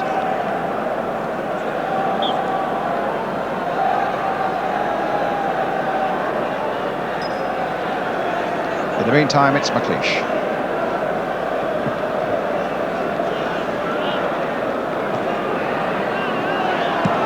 Watson's done a good steady old job at the back there for England today, I must say. Nicol gets it back. Well, I think he's established his claim today. I think he'll now go to the championships as the #1 contender in there. Beaten in the air there, though, by Mo Johnston. Sanson. Barnes. Sanson. Again it's Sanson.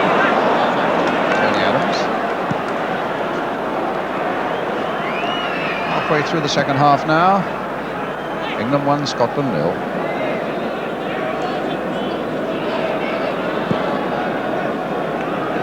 Robson.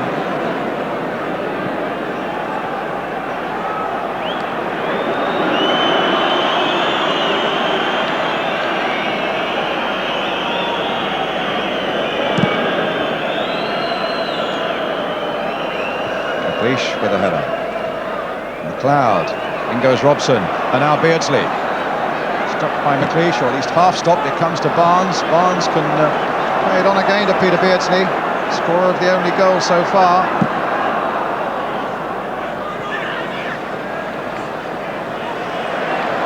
Nicol versus Stephen. Liverpool versus Everton. Now Webb. Now Trevor Stephen.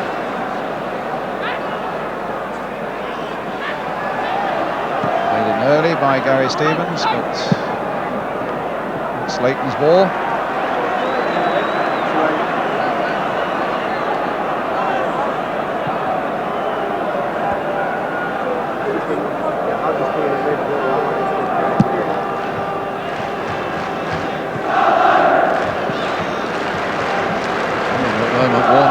Fewer than 4 substitutes. On the far side, will Scotland now take this throw?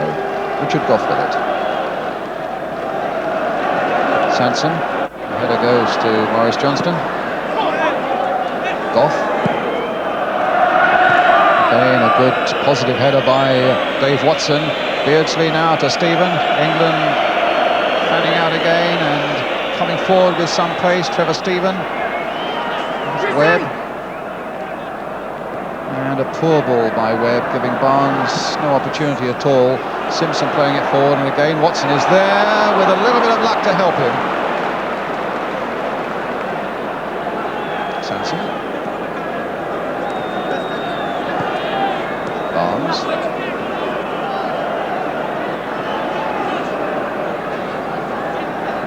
Now Robson.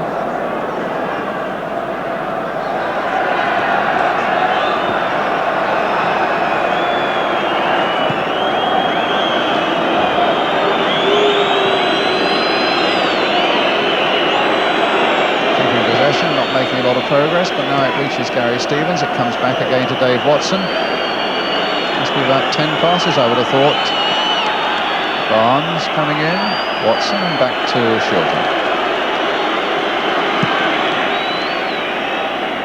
Achieved nothing, but it riled the Scots.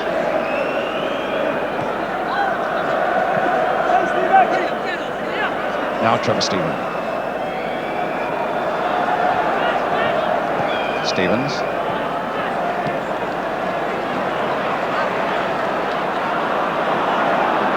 Barnes. Sanson.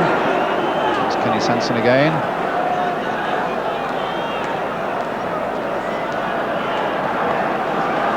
Watson. Oh, he's got Gary Stevens in behind the fullback.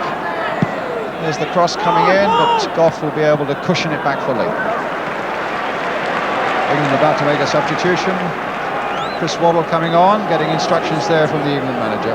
Yes, I've been watching Barnes for the last, since the turn of half-time. He doesn't look as if he's able to run very well. I don't know whether he's the man coming off ground, but he certainly has just been standing still in this left-hand spot at the moment. There's a first-class example there when Stevens crossed the ball. Barnes was nowhere near the far post, which is his normal position. I've got a well, he is injured, I'm sure he is. It's Trevor Stephen who's coming off though.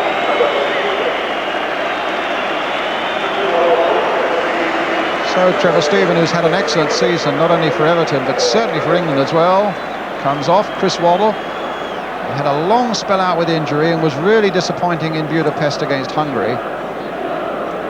Bobby Robson has a lot of faith in this Tottenham man. And let's see if Waddle can repay it now, as Willie Miller now takes the free kick for Scotland. Up goes Adams and wins it. There's McStay with a header as well.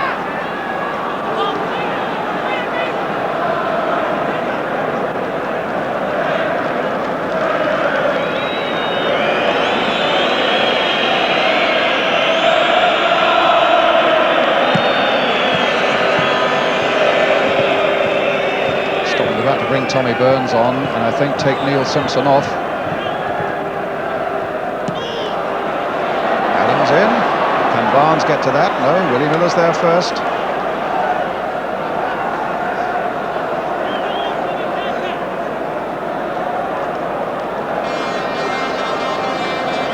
Barnes to Simpson. That's a foul, surely. Not given. And Brian Robson remonstrating with the referee over that failure to give the free kick. And they're taking Neil Simpson off and bringing Tommy Burns on. A little Celtic man. We shall see someone skipping down the old touchline, I fancy, Ron. Well, if nothing else, he'll add some enthusiasm into the middle part of their side. And talking of enthusiasm, it's been a long time since I've seen front players play with the same abilities Lineker and Beardsley. Beardsley then with the cross. Waddle trying to come in on the far side, I have to say, without a great deal of conviction. And here's the first touch for Tommy Burns in his last cap for Scotland back in 1983.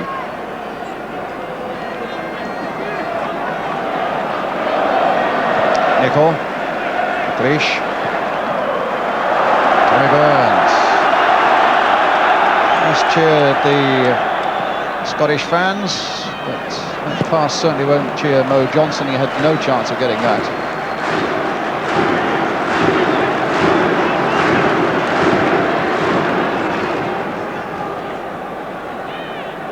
Johnston, Burns, a little jink, shown the door to Neil Webb not once but twice there. Aitken, well, maybe that's got Scotland on their way. But Aitken's cross is too deep. It's a goal kick for England.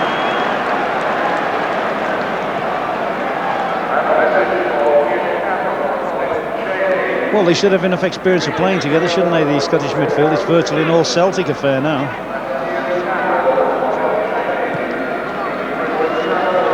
I still feel, though, Brian, that Scotland are suffering from somebody that can actually penetrate from the middle of the field, either in terms of a winger or in terms of an out-and-out attacking midfield player.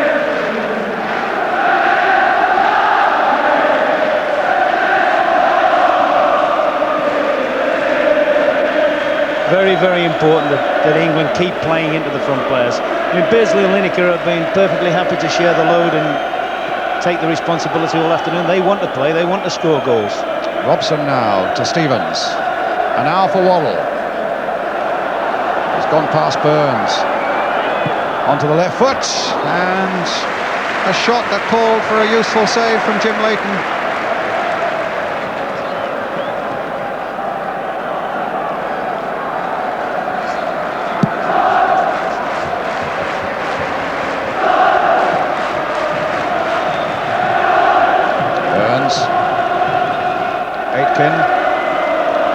Burns again.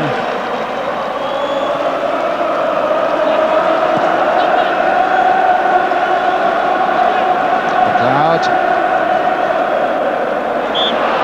And a foul. Scotland wanting to make another substitution. This time they're going to take off Ali McCoist. I think it's Kevin Gallagher who's coming on. In his first appearance, the Dundee United lad against Colombia on Tuesday night. So McCoist goes off. I fancy really that he probably wasn't 100% fit, you know, Ron. Well, plus the fact they've had him working hard in sort of what we'd call the donkey job, having to do an awful lot of running, sharing the workload with Mo Johnson, and he's probably absolutely out on his feet now. Be interesting to see what this kid does. He's got good pace and a fresh pair of legs now. Saw him on Tuesday night against the Colombians, and really he played as well as anybody in the Scottish side. Played as an orthodox wingman on the right-hand side.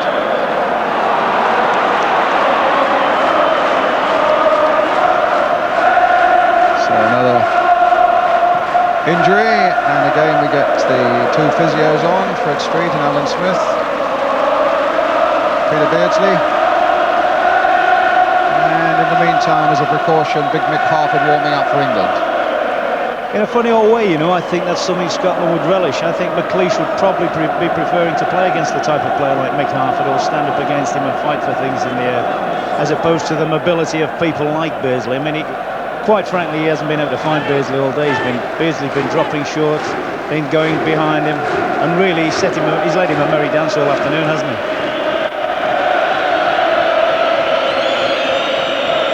In the meantime, Gary Stevens on the touchline getting some words from Bobby Robson. Trying to change the pattern a little bit, maybe. Stevens now finding Chris Waddle. Here's Beardsley. Beardsley again for Waddle.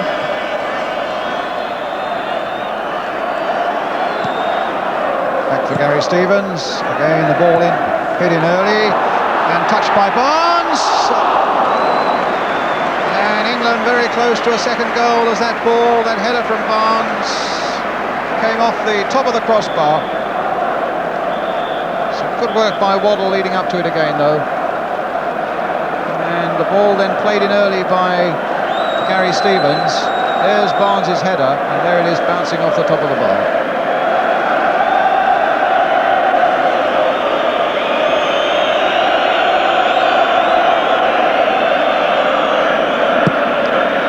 Match being played for the Rouse Cup.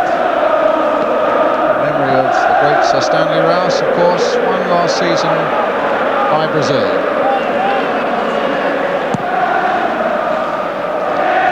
Cornered contest between Scotland, England and one other nation, Brazil last year, Colombia this.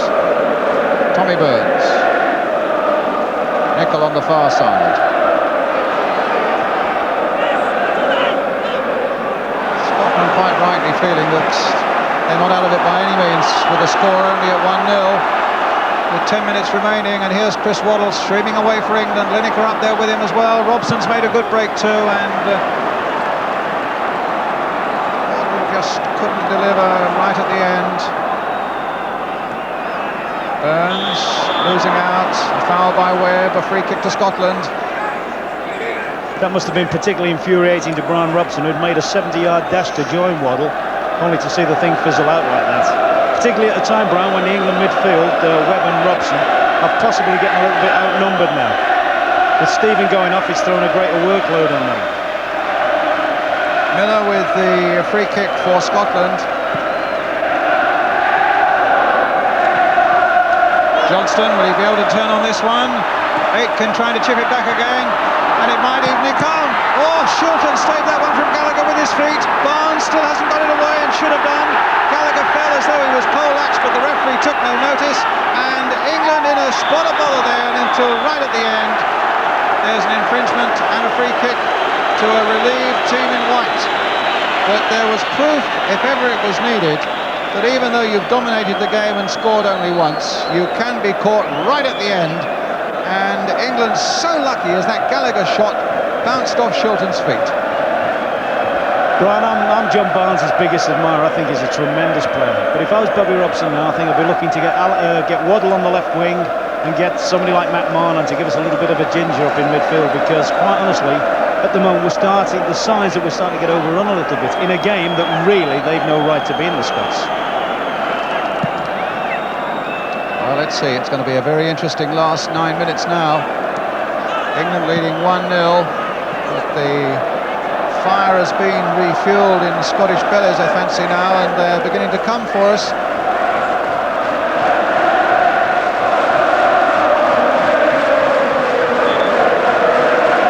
Anyone's fought in his team course this afternoon, I think it's the little blonde fella in the 11, Johnson. I think he's had a tremendous game in terms of effort.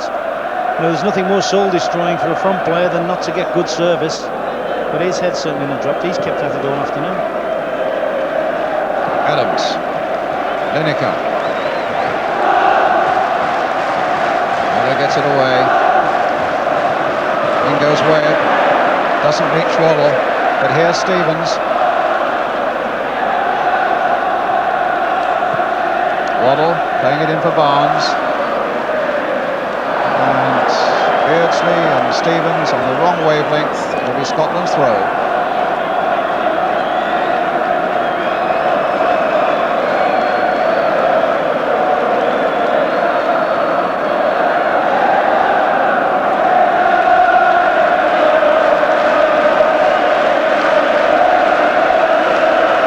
Next day, Tommy Burns.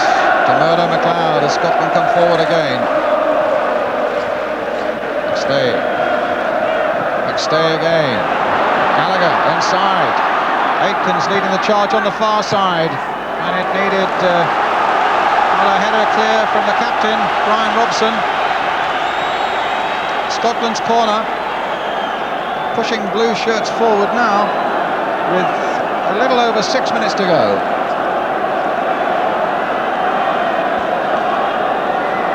Gallagher with the corner.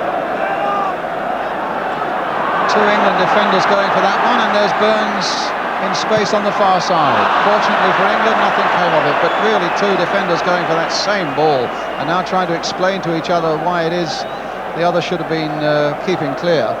The interesting thing as well, Brian, there wasn't a Scottish player attacking the ball. They were actually getting in each other's way. Once again, we talked about little signs of uncertainty between our central defenders, and that's very, very important they get that understanding quickly. I mean, at half-time, I think England fans would have been saying, well, that's not too bad. I think most England fans watching now would start to have certain reservations. Yes, well, I think what we've let them know, we've let them creep into a game. The Scottish haven't played particularly well to get back into a game. They've started to drive it a little bit with nothing to lose, and we've tended to get a little bit sloppy. It should be Shilton's ball, and it is.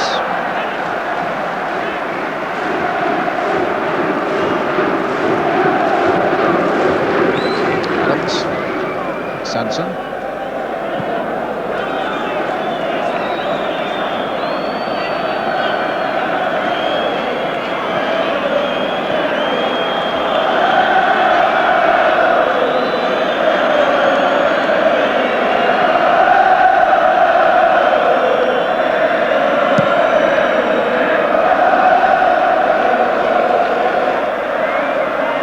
Nicol. Get back to Leighton.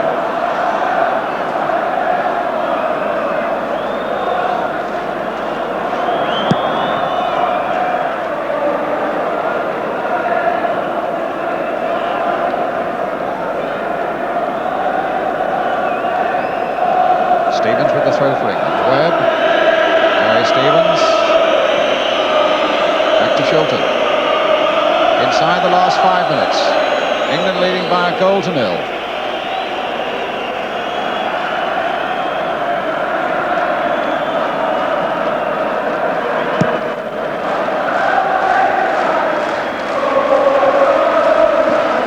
Watson. Nicol winning it in the air. Waddle trying to collect. Stopped by Nicol. In goes Robson. Burns now. Barnes getting in there. Robson coming back tigerishly to collect again for England. Adams. That's a nothing ball as it goes behind aimlessly. It'll be a goal kick for Scotland. Our whole team play's just disintegrated, hasn't it? From a side that was comfortably in charge of the game, just moving the ball about in their own time, all of a sudden we're being forced to make mistakes that really aren't on from top-class players. And Scotland now beginning to push more and more men into fairly forward attacking positions, looking for this vital equalising goal with about 4 minutes remaining. McLeish. Webb. It's Adams. Stevens. It's Waddle.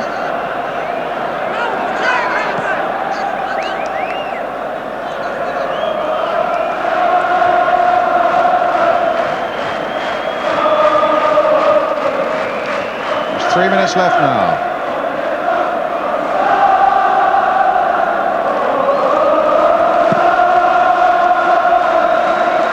Aitken playing it on, Gallagher trying to get back, Robson in there for England, Ware playing it forward, a little fortunate then to find Lineker, and Lineker's pass to Waddle, in fact was intercepted by Nicol, but there was a foul by Nicol on Waddle, a free kick to England. Scotland about 2.5 minutes away from their first defeat of the season.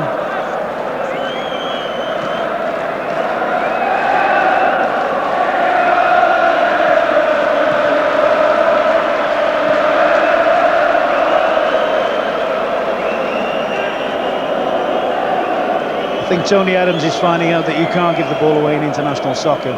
Okay, he's done it 2 or 3 times at crucial periods, and we haven't been punished.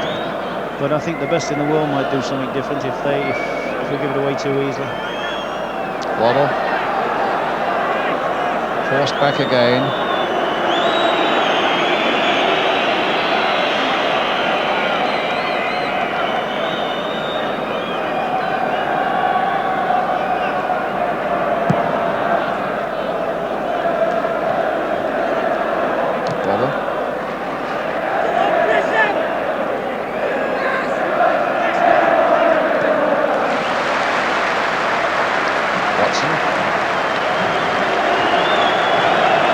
Towards the last minute of the game now. Adams. Sanson.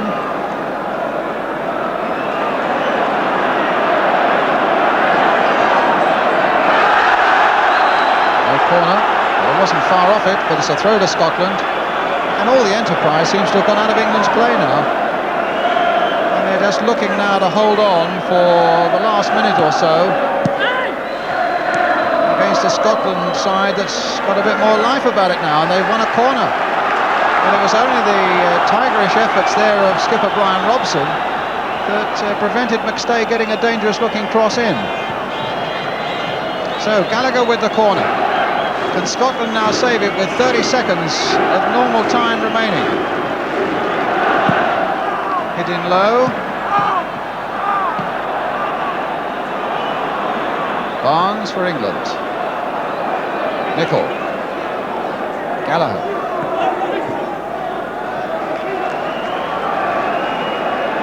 Quick summing up, Ron Atkinson.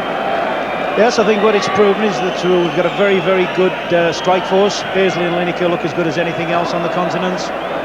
Webb and Robson, good performances. And a number of others. I think Watson's established his claim. I think a number of others have learnt that international football, you've got to be totally concentrated for 90 minutes. I think it's the first class example, Brian. It's a game, really, we shouldn't have to be hanging on now. We should be dressing the game up 2 or 3 up. Now you get the feeling if there's a few minutes left we'd get beat. Well, we wouldn't win it. Beardsley. Sanson. Webb finding Robson.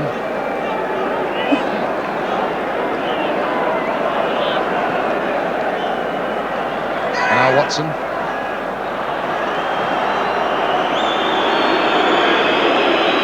Another look at the French referee's watch.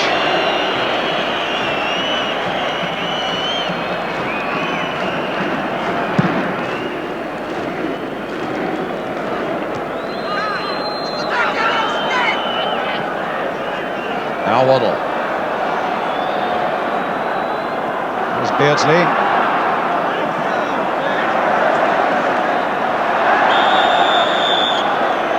He's got a free kick to Scotland. Foul by Beardsley on Gough.